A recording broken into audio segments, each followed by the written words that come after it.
Murray. I'm Irish.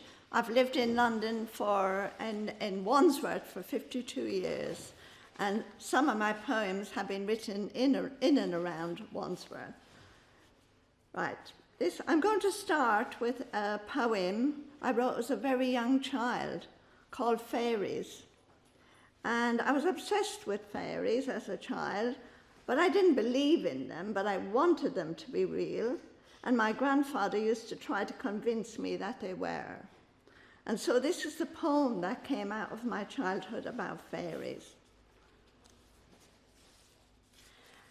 As I walked along the road in good old Innisfree, I met a tribe of fairies with their fairy queen.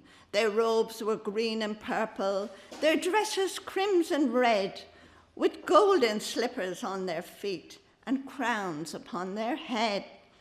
They walked along the dusty road until they came in sight of a fairy castle. It gleamed in the sunlight, a rap-tap-tap upon a door, and in an instant flight, a fairy maid in pale blue dress came tripping into sight.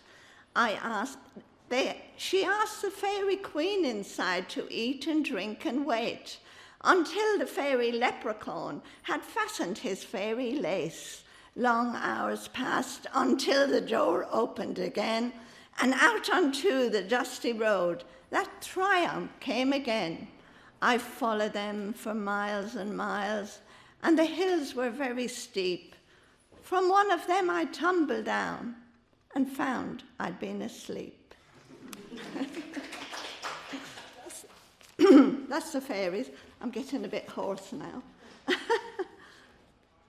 This is a bit of a sad poem because when I was about 18 years old, I ended it with my boyfriend at the time, who I eventually married, much to my mother's distress. And I had a whole year going through the seasons of feeling really, really upset and sad because he was gone. He went away. But he did come back, probably unfortunately. But anyway, here we go. This is it. Summer, she will come and go. Summer, she will come and go, but leave no mark upon me. She will not tint my fair skin brown, or warm my heart, or cheer my frown, or bring someone to love me. Nor autumn with her colour glow can never turn me from my woe. Her fleeting breezes will not blow away my fears, or change my tears to gladness. Winter, you will bring me pain. You'll numb my heart with snow and rain. And in the winds I'll hear again an eerie sound from far away, just like a young man singing. Spring, you'll try to bring me joy with newest flowers and bright blue sky. But as I turn my head to cry, the passers-by will wonder why. But passers-by don't know me. Right. That was a sad poem. Poetry is often very much influenced by emotion. Certainly mine can be. And this is another poem which went on into my life after my marriage, and it's called Walls of Paper Beauty. A poem that everyone seems to like. I don't know why, but they like it. Maybe it's the idea of the wallpaper and I don't know. But there we are, Walls of Paper Beauty. This was written after about 6 years of marriage, and I was beginning to think, well, it's not the way I expected it to be. It's a little bit, you know. But anyway, here we go, Walls of Paper Beauty. Gone is the morning dew, and I rose too late to see the daffodils still sleeping or awakening to the day. All around are walls of paper beauty, made lovely by a man made low.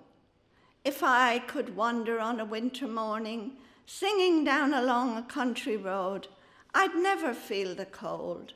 But here within my walls of paper beauty, My heart is sad, nothing's new. My thoughts fly away to green fields on a summer day when flowers were real and love was true.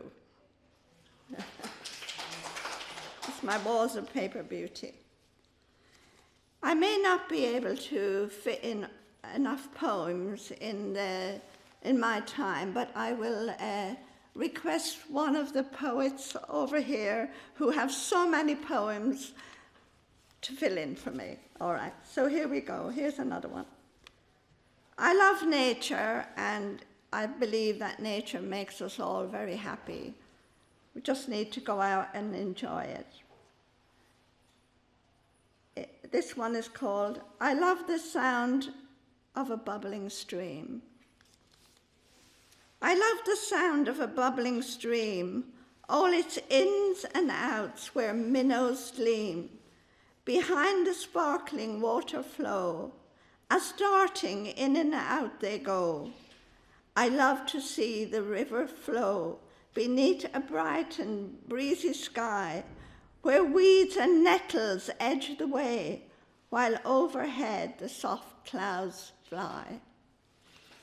So that's one I had to finish last night. Right, because I hadn't finished it. Right.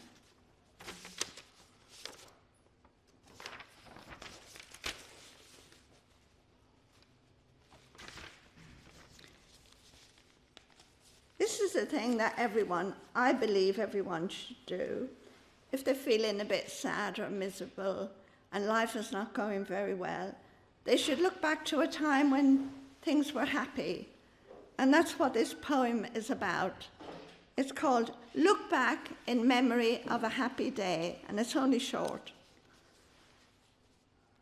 Look back in memory of a happy day, down in the lush green fields where as a child I played, standing under tall lime trees, watching shadows dance and gleam, paddling in the rushing stream.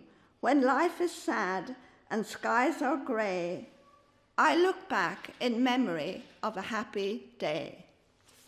So.